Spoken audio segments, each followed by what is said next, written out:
Hello.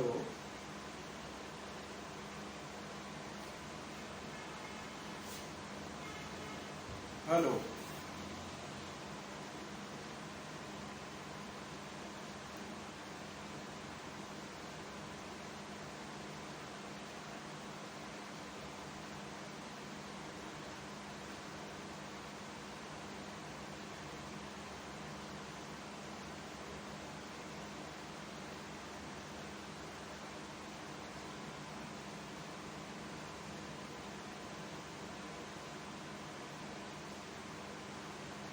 Hello.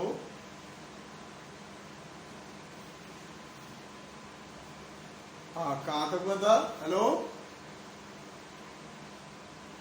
Dear students.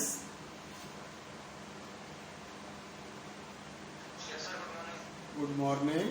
हाँ, topic कहाँ तक हुआ था?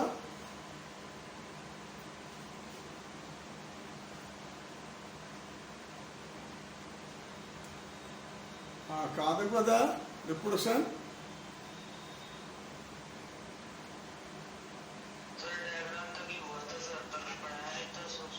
हाँ, कल सुबह नहीं, लिंक ही नहीं कर रहा था। हाँ ठीक है। तो अच्छा, वो मेल हुआ था? मेल हो गया था? मेल। अच्छा, फीमेल का डायग्राम हो गया था। तो फीमेल का क्या दिखाना है फिर? अच्छा, दिखाना है। चलिए फिर लिखिए।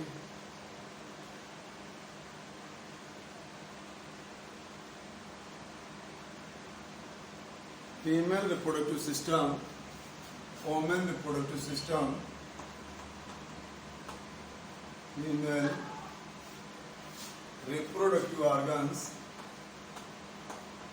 reproductive organs,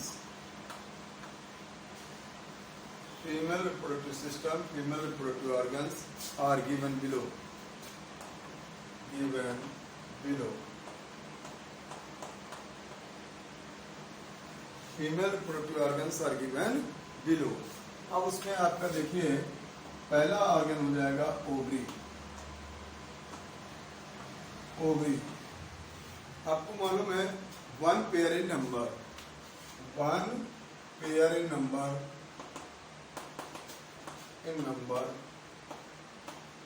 अनसेल्ड आलमंड से, अनसेल्ड आलमंड से होते हैं, आलमंड से, मीजोडर्मल ऑर्जिन, मीजोडर्मल ऑर्जिन कहां पर पाए जाते हैं? इन एब्डोमिनल कैविटी, आकर इन abdominal cavity, abdominal cavity supported by mesothelium, supported by mesothelium। देखिए, और मेल के लिए सपोर्टिंग क्या रहता था? आपको पढ़ाया था, बहुत अच्छा क्वेश्चन रहता है। मीजो आर्चियम, मेल में आर्चियम होगा और फीमेल में वेरियम, तो mesovarium. Ovary bounded by, तो ओवरी में सबसे बाहर क्या रहेगा? यहां पर germinal epithelium,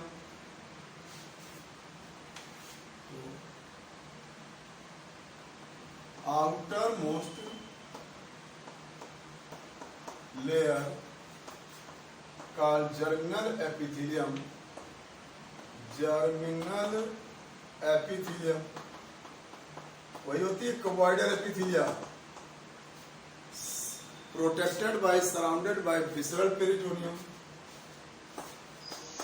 It is surrounded by visceral peritoneum.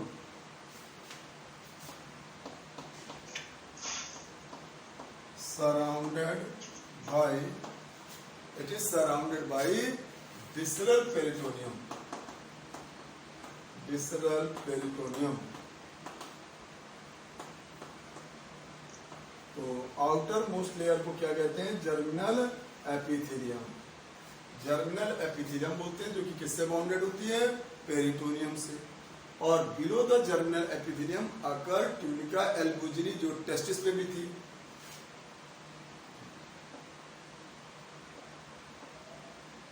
lies below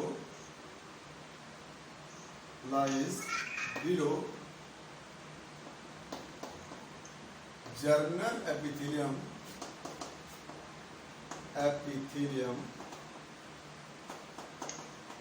tunica albuginea, जो आपकी मेल में भी रहती है, ट्यूनिका एल्बुजिनी। और ट्यूनिका एल्बुजिनी के नीचे का पूरा पोर्शन कहलाता है stroma.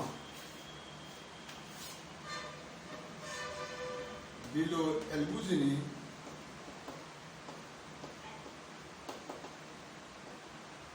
Whole part called stroma,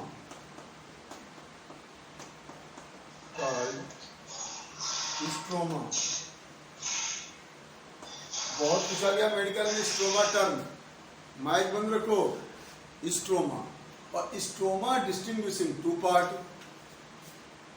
क्या है? स्ट्रोमा डिस्टिंक्ट या डिस्टिंग्विश, डिस्टिंक्ट टू पार्ट।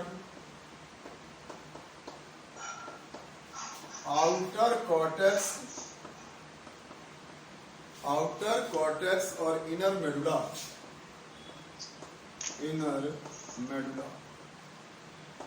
तो बाहर की ओर कॉर्टेक्स रहता है, अंदर की ओर मेडुला रहता है।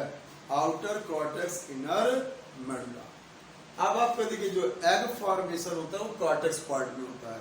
स्टार्टिंग कौन करता है? Germinal epithelium. The formation of oogonia form germinal epithelium but development in cortex. कहां पर डेवलप होते हैं? आपके कॉर्टेक्स पार्ट में। तो कॉर्टेक्स पार्ट में ही डेवलप्ड होंगे। oogonia formed by germinal epithelia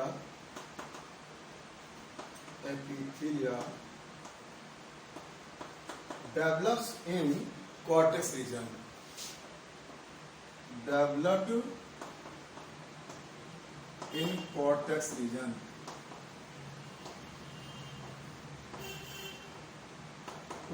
देखिए, आपकी जर्मिनल एपिथेलिया से oogonia बनते हैं, लेकिन कहां पर डेवलप होते हैं? Cortex reason. कॉर्टेक्स रीजन क्या होता है? स्ट्रोमा का पार्ट, मतलब स्ट्रोमा में डेवलप होते हैं। मेडिकल के लिए बस यही ध्यान रखना है आपको। तो अब आप देखिए, अब कैसे बनते हैं? आपको मैंने बताया था कि oogonia या एग डेवलपमेंट कहां पर पाया था? In embryonic stage.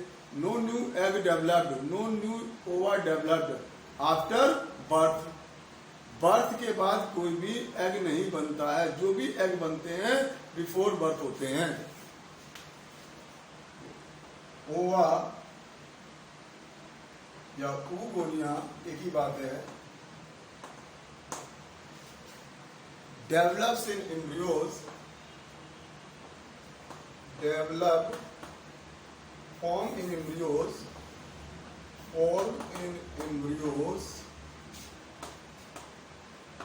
new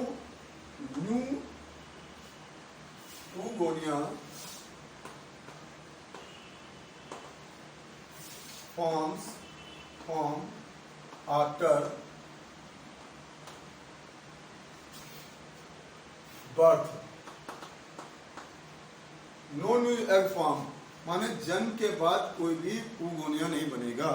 जो भी बनने हैं सब जन्म के पहले ही बनेंगे।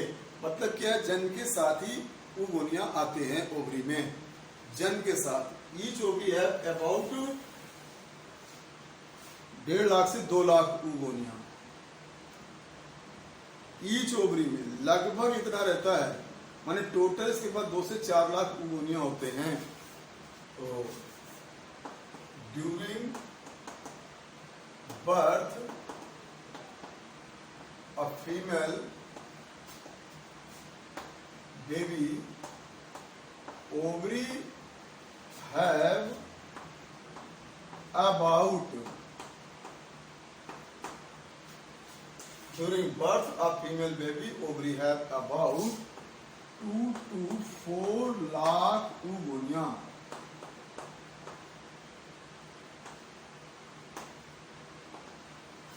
कितने रहता है?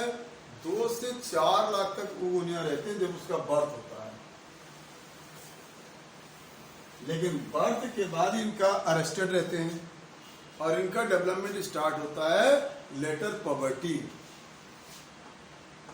oogonia development start later birth, start later puberty. Puberty के बाद स्टार्ट होता है। पॉवर्टी का मतलब क्या होता है? मीनार्च। पॉवर्टी का मतलब क्या होता है? व्हेन मीनार्च, माने फर्स्ट ब्लीड से ही इनका डेवलपमेंट स्टार्ट होता है। और अब उसमें मैनी oogonia डेवलप्ड होते हैं, change in follicle, but per month developed an egg. Many oogonia develop and change follicle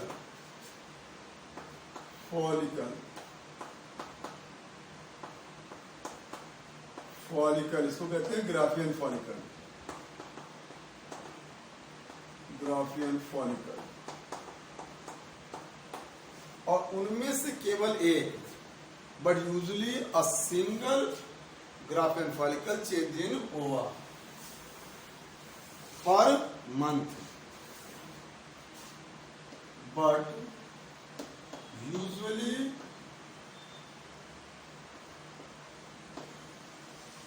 a single follicle change in ova or released later 14th day from menses. It released from ovary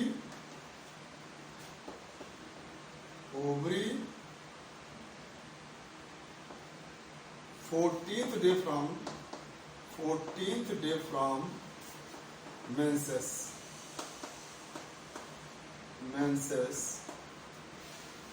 per month. So per month an ova, an egg released from ovary.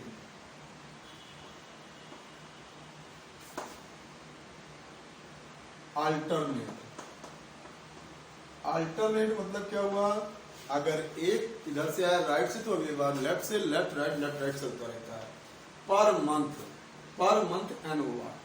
तो अब क्या होता है? अब female produce about 450 to 500 ओवा, जबकि कितने थे? और जब पॉवर्टी आता है तो उसके पास करीब 60,000 से 80,000 ओवा होते हैं, माने फॉलिकल होते हैं इन्हें ovary. During poverty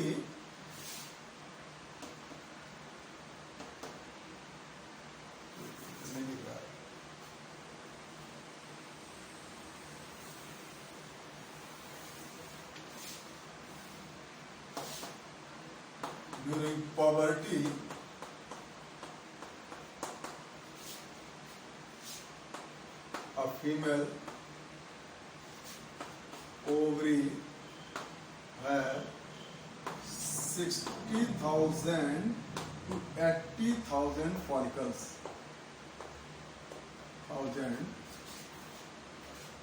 Graafian follicle.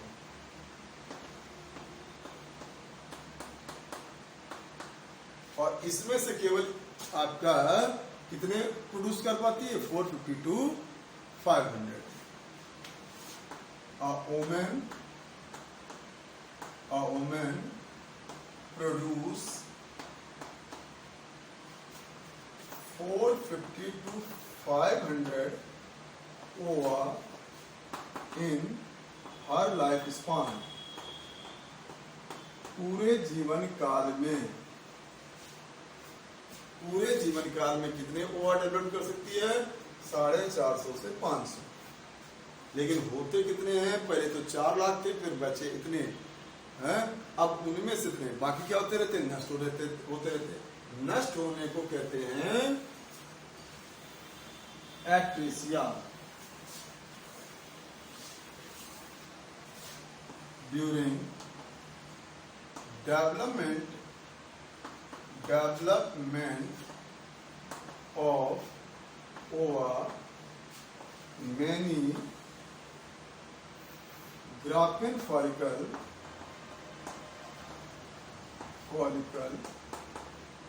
degenerates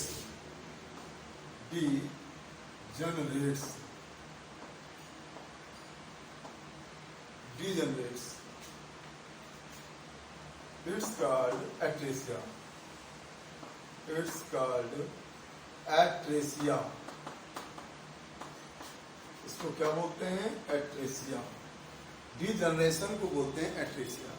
and degenerate ओवा या follicle is called atretic. Degenerate follicle is called atretic.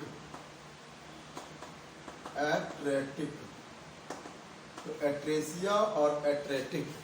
तो एट्रेटिक क्या है? जो डिजेनरेटिंग एग है, और जो प्रोसेस है दैट इज कॉल्ड एट्रेसिया। तो अब आपको मालूम हो गया सिर्फ कितने डेवलप हो पा रहे हैं? 450 to 500। बाकी सब नष्ट हो जा रहे हैं। और इनका डेवलपमेंट पूरा किस पे डिपेंड करता है? हार्मोन पर। तो development of ova depends on hormone, और इसमें 4 हार्मोन की भूमिका होती है। हार्मोन का रोल होता है। अच्छा, अब आपको ये मालूम हो गया कि ये हार्मोन पे डिपेंड है। प्रोसेस इस तरह चलता रहता है। और कितना निकलता है? एक एग निकलेगा, और जो एग ओवरी से निकल कर आएगा वो कहाँ पर आएगा? सीलोम में। So that's called the coelomic egg. Ovulated ova release in coelom, so it called coelomic egg.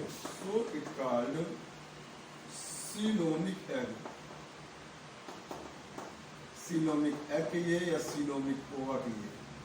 Coelomic ओवा होता है। सीलोमिक एग और ओवा एक ही बात है, माने अनफर्टिलाइज है।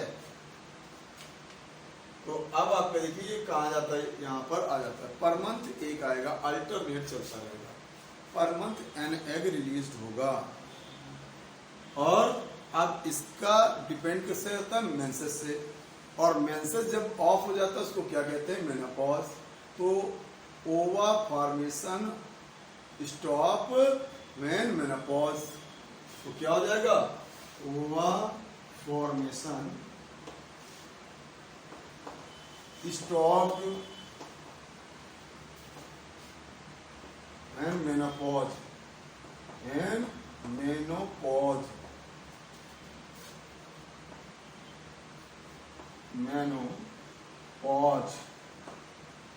मेनोपॉज का मतलब होता है जैसे उसका प्रोसेस बंद होता है, ब्लीडिंग प्रोसेस होता है, मंथली ब्लीडिंग प्रोसेस, वो बंद हो जाता है तो एग फॉर्मेशन भी बंद हो जाता है। जनरली कब आता है ये जनरली आता है 50 ईयर के आसपास।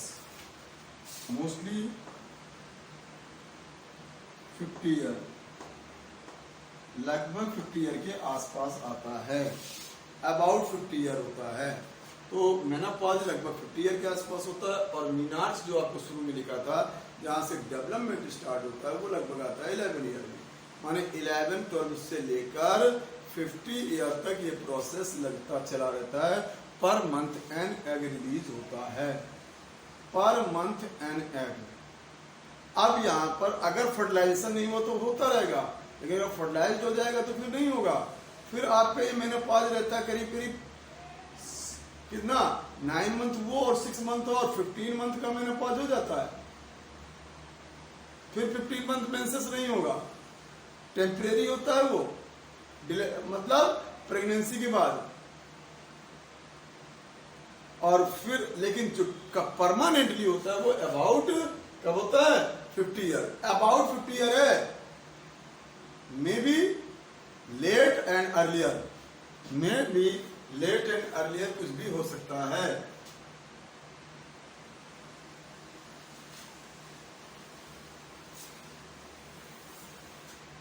देखिए वैसे तो दिख रहा है, जो नहीं दिख रहा है तो आपको जो आपका प्रज्ञा एकेडमी ऐप है वहां पर आप जाएंगे तो आपको लेक्चर वाइज सब मिलेगा, उस पर आप देखेंगे वीडियो, उस पर आ रहा है, मेरे को दिख रहा है, मेरे ऐप में पूरा दिख रहा है।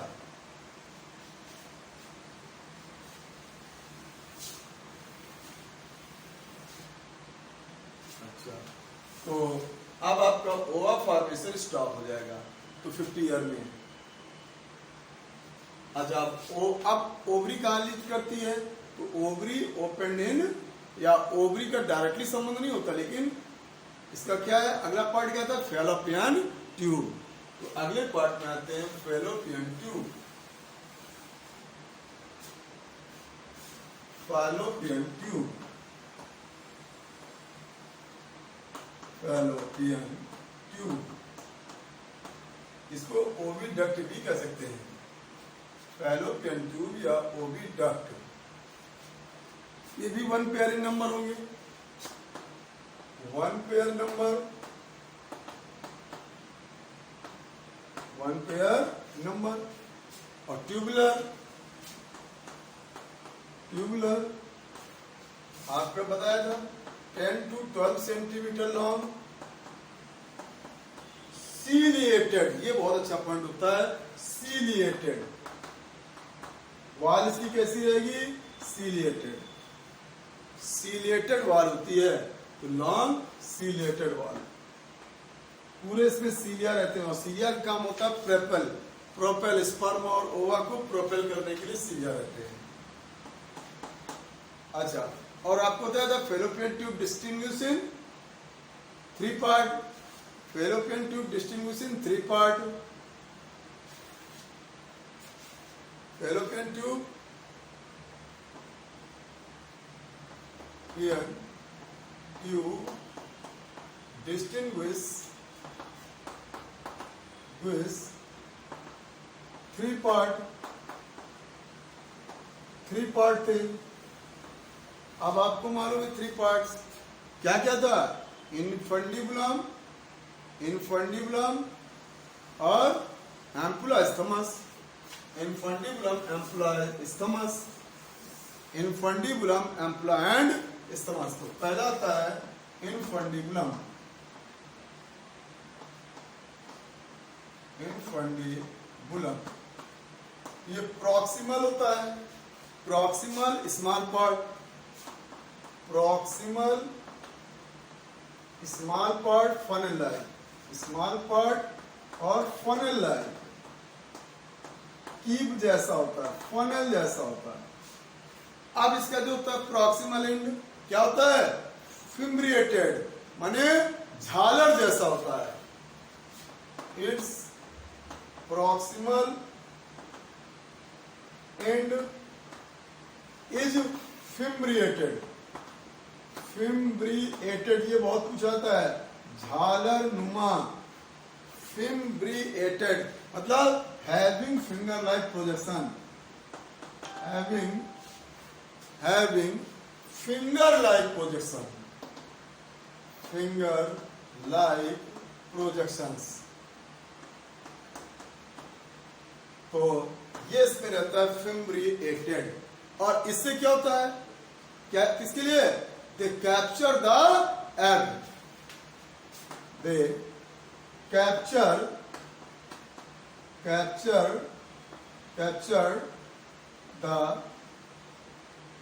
egg ova and pass in infundibulum and pass in infundibulum bulum to ampulla. Infundibulum में आएगा, इनफंडिबुलम उसको एम्पुला में पास कर देगा। तो इनफंडिबुलम एंड एम्पुला के लिए पासिंग। लेकिन सीलोमिक कैविटी से उसको इंटर लेने के लिए यही चीज होती है, फिम्ब्रिएटेड। बहुत पूछा आता है मेडिकल में। अगर ये फिम्ब्री अच्छी नहीं है तो वो कैप्चर नहीं कर पाएगा और वहीं पर वो सीलोमिक में गिर जाएगा, माने एग गिर जाता है, तो फिर फर्टिलाइजेशन नहीं हो पाएगा। तो ये यहाँ पर एक बहुत बड़ी इसका रोल होता है, बहुत बड़ा भूमिका होती है इसकी फिम्ब्री की। और पासिंग के लिए होता है सीलिया की भूमिका। अगला पार्ट होता है एम्पुला। अगला पार्ट है एम्पुला। एम्पुला, एम्पुला क्या है? Longest and widest, longest and widest. यहां पर widest part of fallopian tube, longest and widest part of fallopian tube called ampulla. Longest भी है और वाइडेस्ट भी है।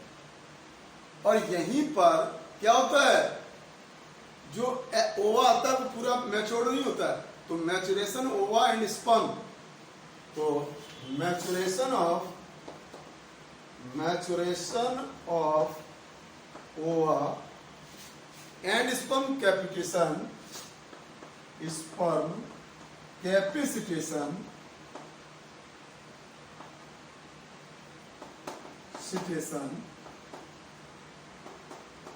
आकर।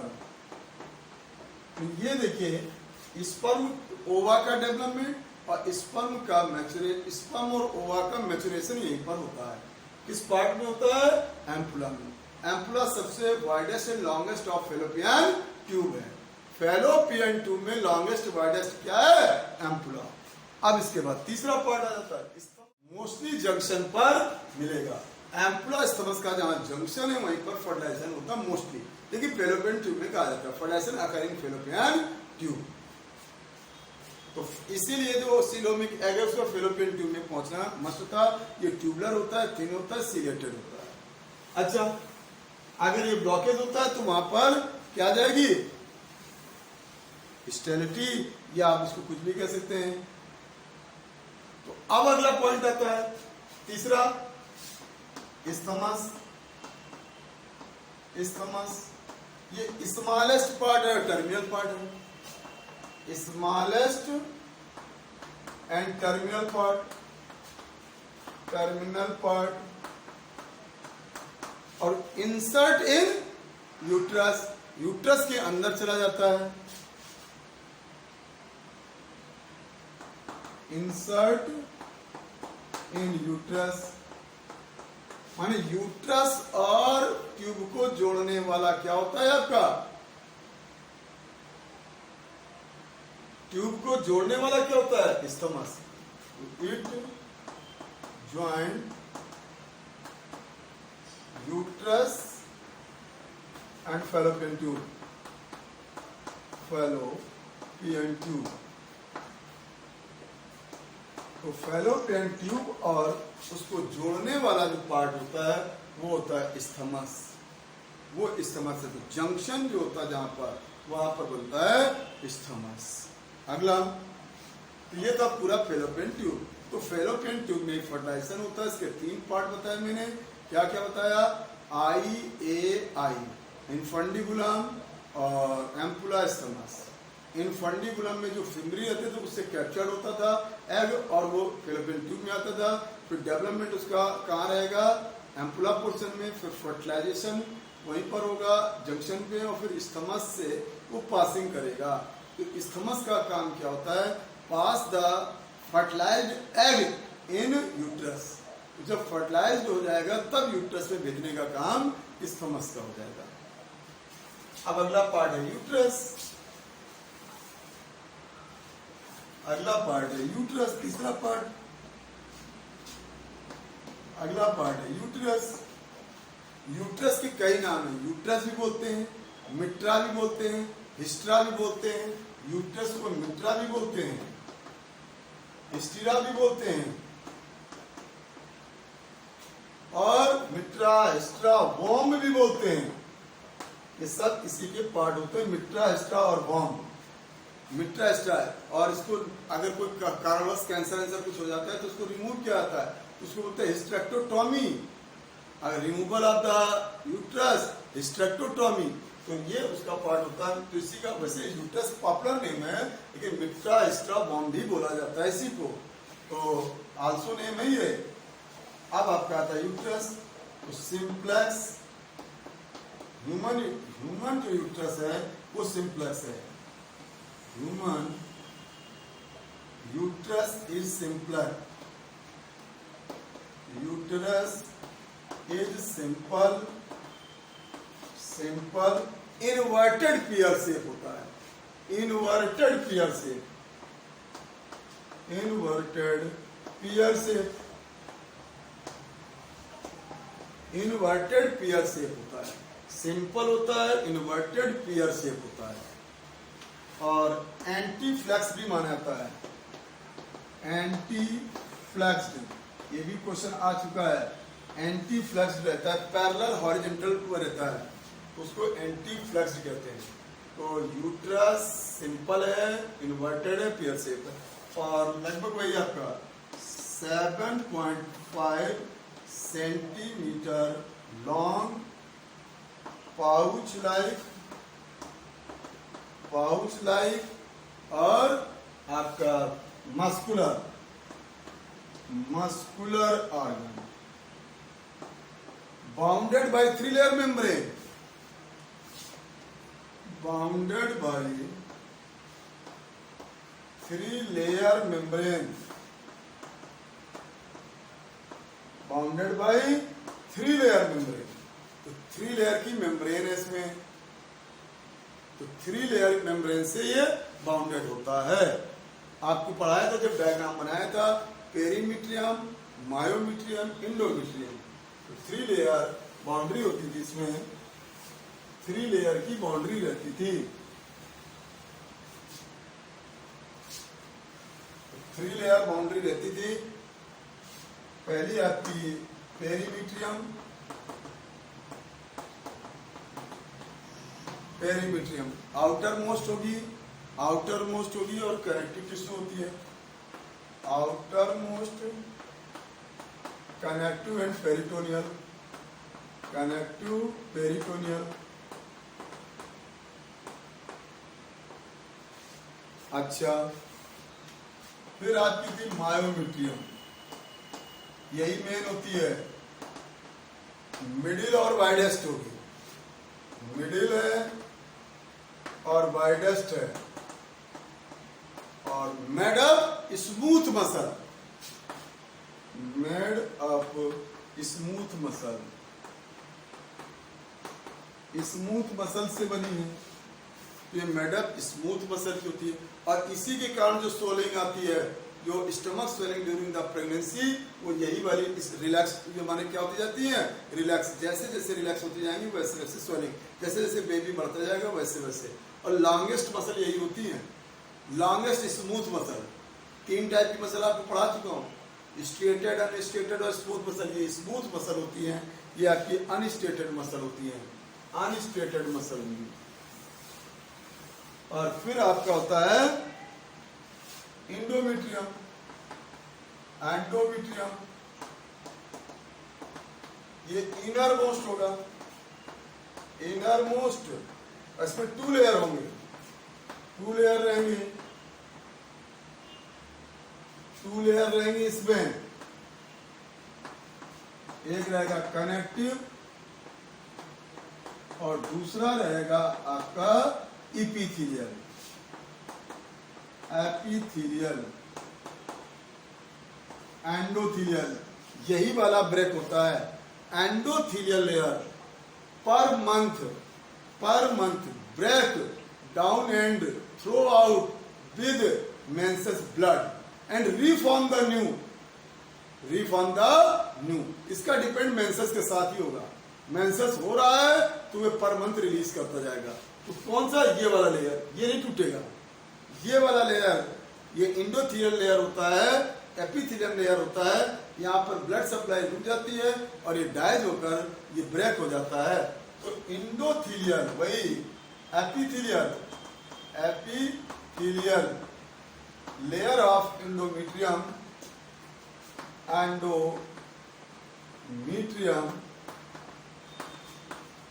is break down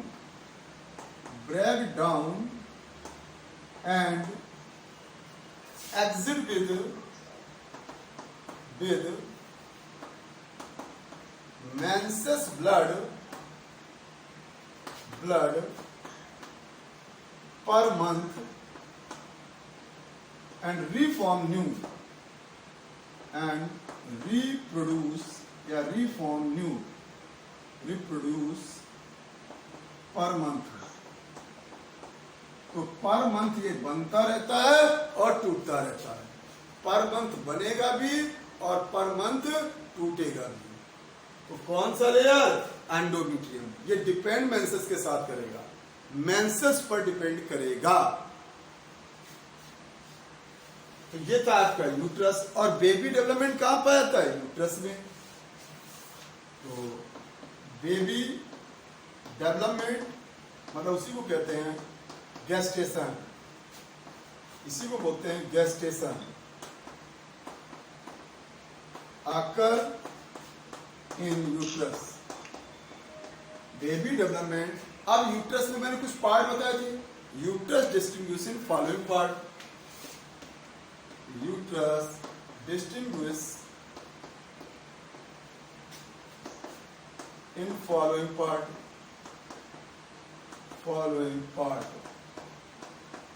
अब आपको उसमें क्या क्या मैंने बताया था? तो पहला एक पार्ट बताया था फंडस। ये अपर, हाँ क्या है?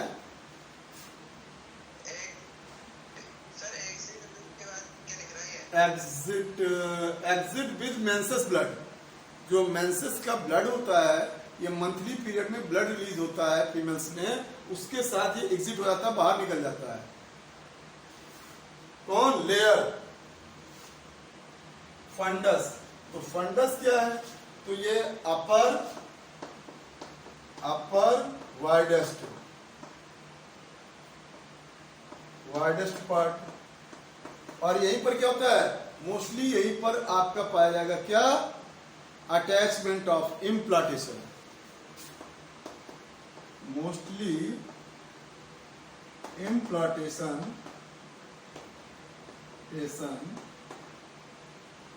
occur from fundus। इम्प्लांटेशन का मतलब होता है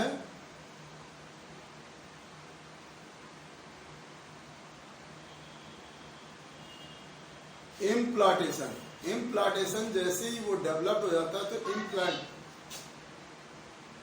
मैक बंद करो। इम्प्लांटेशन अटैचमेंट करता है। तो अटैचमेंट यही से पाया था, किससे? फंडस से। अटैचमेंट फंडस से ही पाया जाता है। तो फंडस के बाद होता था कोर्नुआ। ये साइड में होते थे। और यहां पर क्या होता था? Opening of fallopian tube. occur inside where occur joining of fallopian tube, joining of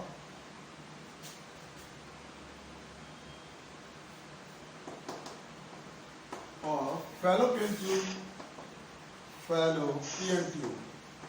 तो फैलोपियन ट्यूब की ज्वाइनिंग इसी पार्ट में होती है। और थोड़े से हार्मोन भी यहां से आते हैं।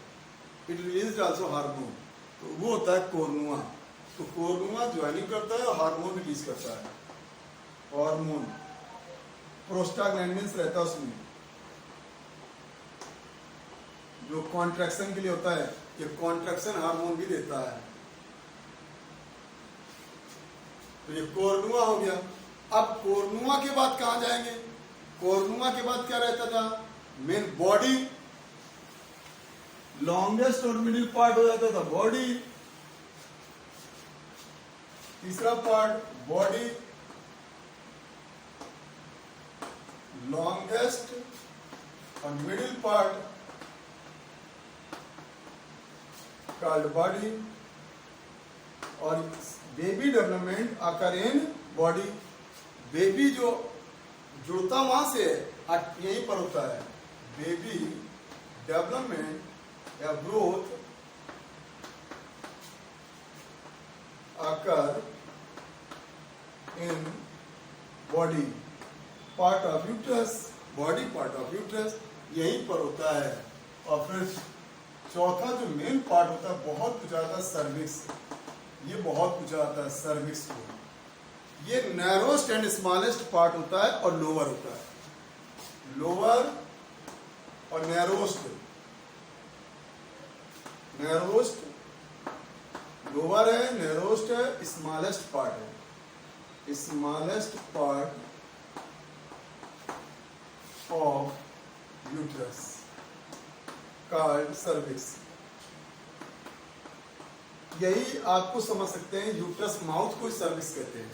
यूट्रस माउथ ही सर्विक्स भी है। यूट्रस माउथ जो होगा वो सर्विक्स हो जाएगा। तो ये आपका आया। यहां पर आपको बताया था, इसमें दो ओपनिंग बताई थी, याद करो डायग्राम में। एक थी एक्सटर्नलिस और एक थी इंटरलिस। तो इट है टू ओपनिंग्स,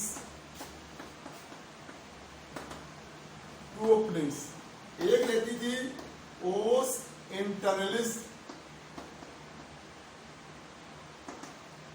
किधर रहती थी? Towards uterus, towards body of uterus. और एक्सटर्नलिस, ओस एक्सटर्नलिस किधर होती थी? Towards vagina. ये वेजाइना ओपनिंग है और ये यूट्रस ओपनिंग है। दो ओपनिंग यहां होती थी। और जितने भी कॉन्ट्रासेप्टिव वाल्व, डायफ्राम, टी, ये सब यूज होते हैं, आईयूडी सब यहीं पर यूज होते हैं। ये चीज आपको बता रहा हूं नोट। कॉन्ट्रासेप्टिव माने birth controller, contraceptive cap, valve, diaphragm,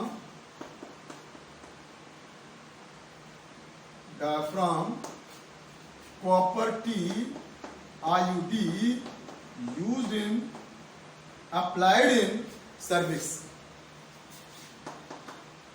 cervix को ही कैप करते हैं ये, जिससे या तो स्पर्म की एंट्री रुक जाएगी या स्पर्म डाइज हो जाएंगे। जो भी चीजें हैं वो सब ये लगभग यहीं पर अप्लाइड किए जाते हैं। ये कॉन्ट्रासेप्टिव होते हैं, बर्थ कंट्रोल के लिए होते हैं, टेम्परेरी बर्थ कंट्रोल के लिए होते हैं ये सब। और जो बर्थ कंट्रोल का परमानेंट होता है वो तो आपको बताया था, मेल को कहलाता था वैसेक्टोटॉमी, फीमेल में कहलाता था ट्यूबेक्टोटॉमी, जो आपके फेलोपियन ट्यूब के लिए और वहां पर वास डिफरेंस के लिए होता है।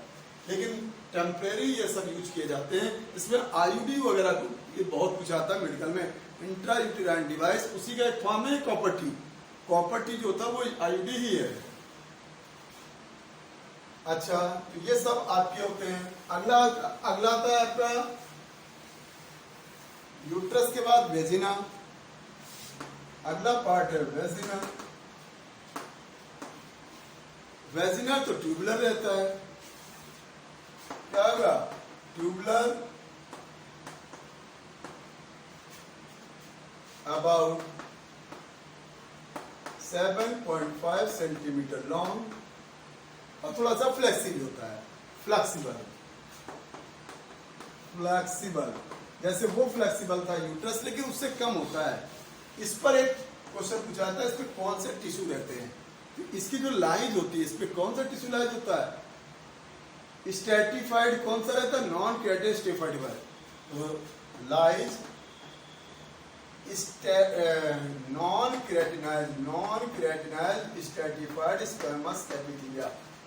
Non keratinized stratified epithelia. तो इसकी दीवार में कौन सा टिश्यू है? एपिथेलियल टिश्यू है। कौन सा एपिथेलिया है? नॉन केराटिनाइज्ड वाला, नॉन केराटिनाइज्ड। और यहाँ पर बैक्टीरिया पाया जाता है, अकर गॉर्डरलिन बैक्टीरिया। उसमें दो ग्रुप हैं, एक होता है आपका बैसिलस बैक्टीरिया होता है, एक बैसिलस के रहते हैं और एक रहते हैं उसके ल्यूकोनोस्टॉक वाले, ल्यूकोनोस्टॉक वाला भी रहता है। ये ब्लू ग्रीन एल्गी होते हैं और ये क्या करते रहते हैं? Ferment the lactose, they ferment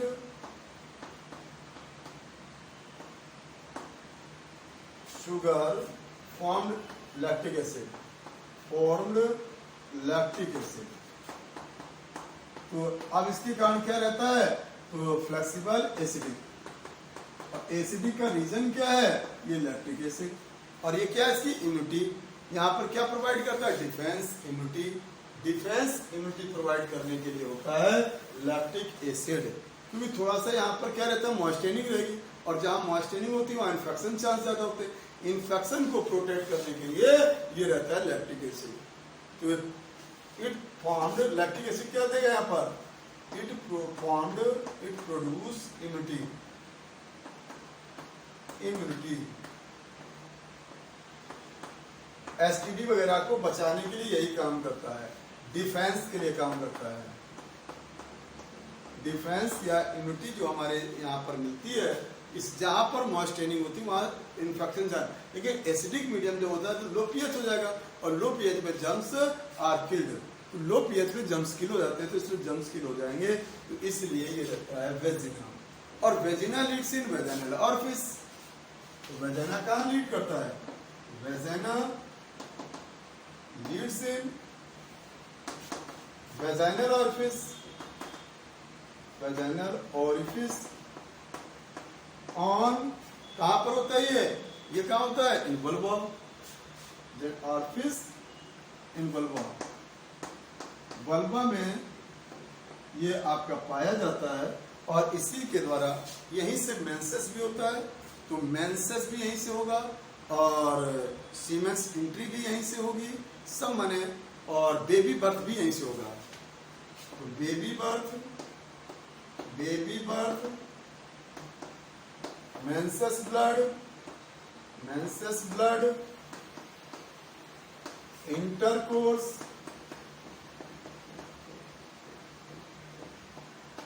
are done from vaginal orifice, vaginal orifice। और यही संबंध बनाता है लीड करके वेजिना में। तो वेजिना के माध्यम से ये सब चलता है। तो इस तरह से ये था वेजिना। अगला पार्ट आ जाता है, अगला पार्ट आ जाता है आपका वल्वा, या उसको कहते हैं एक्सटर्नल जेनेटिला, जो आउट ऑफ एब्डोमिनल कैविटी होता है। अभी तक का पोर्शन पूरा इन एब्डोमिनल कैविटी है। अब डालेंगे एक्सटर्नल जेनेटिला, या उसको बोलते हैं हम एक्सटर्नल जेनेटिला, या वो है वल्वा। तो वल्वा में क्या क्या है? तो वल्वा में बहुत से पार्ट हैं।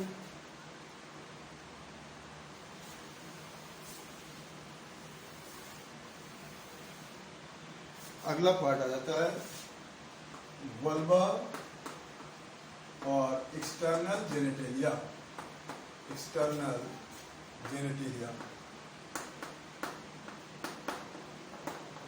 ये आउटर होगा और कुशन शेप होगा, आउटर कुशन वाला पार्ट होगा। माने क्या है ये? आउटर कुशन या out of abdominal cavity, of abdominal cavity, abdominal cavity includes, it includes following structures: combined card vulva, all combined card vulva, combined card vulva। तो vulva में बहुत सी चीजें हैं वो सबको मिलाकर वुल्वा है। अब इसमें क्या क्या चीजें होती हैं? पहली चीज है मोन्स, पहला पार्ट हो जाता है मोन्स। ये आउटर होगा, ये एंटीरियर कुशन से, एंटीरियर कुशन से fatty little riser part, fatty part bounded by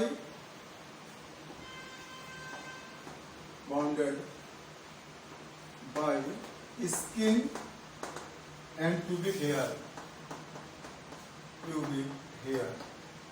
ये अपर होगा, कुशन लाइक होगा, फैटी होगा, थोड़ा सा राइज होगा, इसको कहा जाता है मोन्स, और इसी में होते हैं pubic hairs।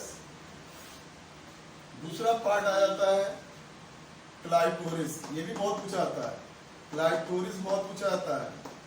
क्लाइटोरिस ये भी अपर होता है, सेंसिटिव होता है, अपर सेंसिटिव पार्ट है, अपर है, सेंसिटिव है। और homologous of penis and glans penis,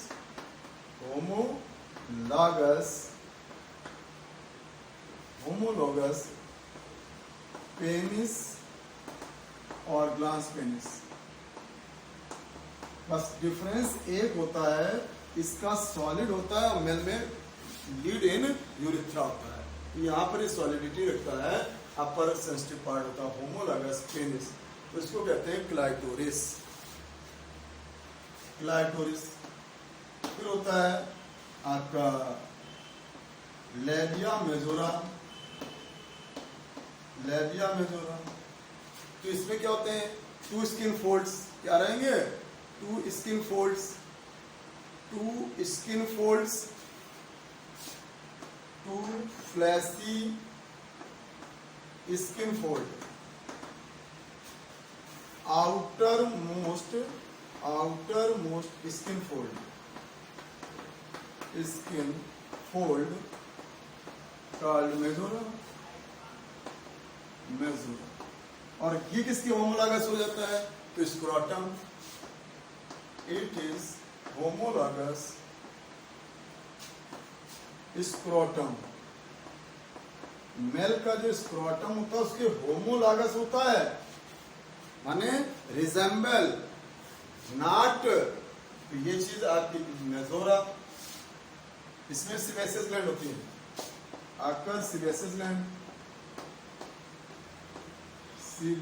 gland होती है यहाँ पर। फिर अगला होता है आपका लेबिया माइनोरा, ये इनर किसके? मेजोरा के अंदर, inner to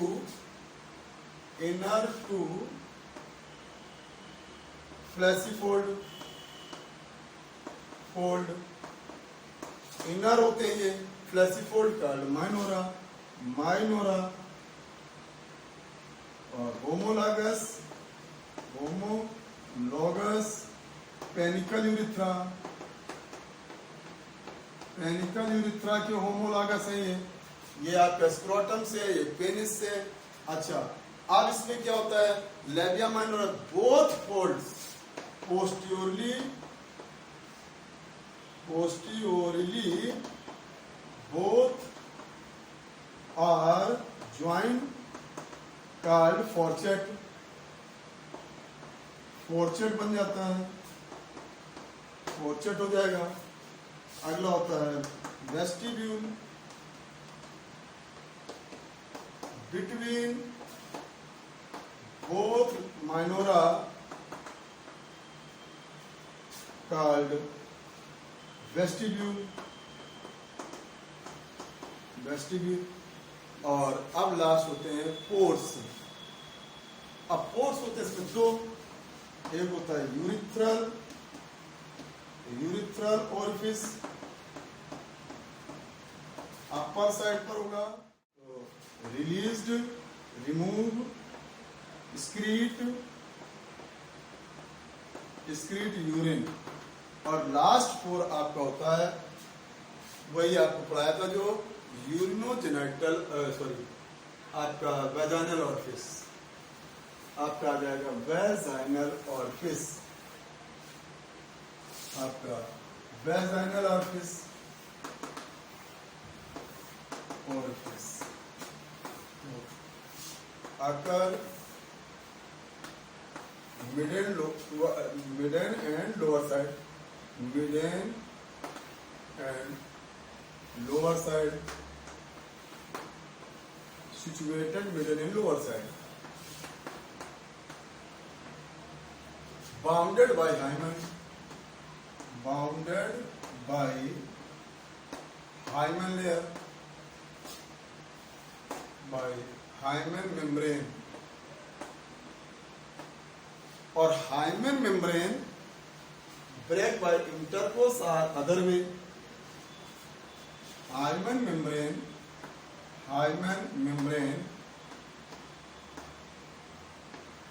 break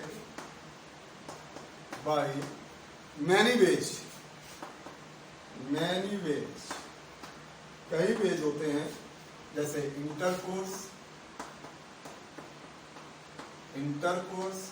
horse riding,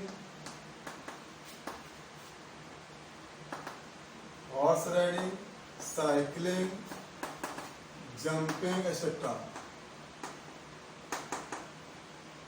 So it is not the symbol of the virginity. So it is not a symbol of virginity. ये भी मेडिकल में क्वेश्चन आ चुका है, तो इसको वर्जिनिटी का सिंबल नहीं माना जाता है। तो ये सब थे आपके, तो ये था पूरा फीमेल रिप्रोडक्टिव ऑर्गन्स। तो अब आपकी इतना से मिलाकर ये द फीमेल रिप्रोडक्टिव ऑर्गन्स, और अब आपकी फीमेल रिप्रोडक्टिव ग्लैंड्स, जिसमें 2 आती हैं, एक बर्थोलिन ग्लैंड और एक मेमरी ग्लैंड्स। रिप्रोडक्टिव ग्लैंड्स वो आपको कल मेमरी ग्लैंड्स का तो डायग्राम बनाना है और समझाना है, वो आपको नेक्स्ट टाइम पर होगा। एक इतना नोट कर डालिए, और आपको ऐप मालूम ही है, जहाँ पर अगर कुछ प्रॉब्लम है लगभग सभी टॉपिक के ऐप में आपको मिल जाएगा। वही प्रज्ञा एकेडमी और डिजिटल ऐप में जब जाएंगे तो वहाँ पर मिल जाएगा, उससे आप पढ़ लीजिए। अगर कोई छूट रहा है, कुछ लगभग हैं, इधर बाद वाले, पहले वाले नहीं हैं, लेकिन इधर बाद वाले लगभग हैं उसमें, तो वहाँ से आप देख लेंगे तो आपको मिल जाएगा अगर कोई छूट रहा है।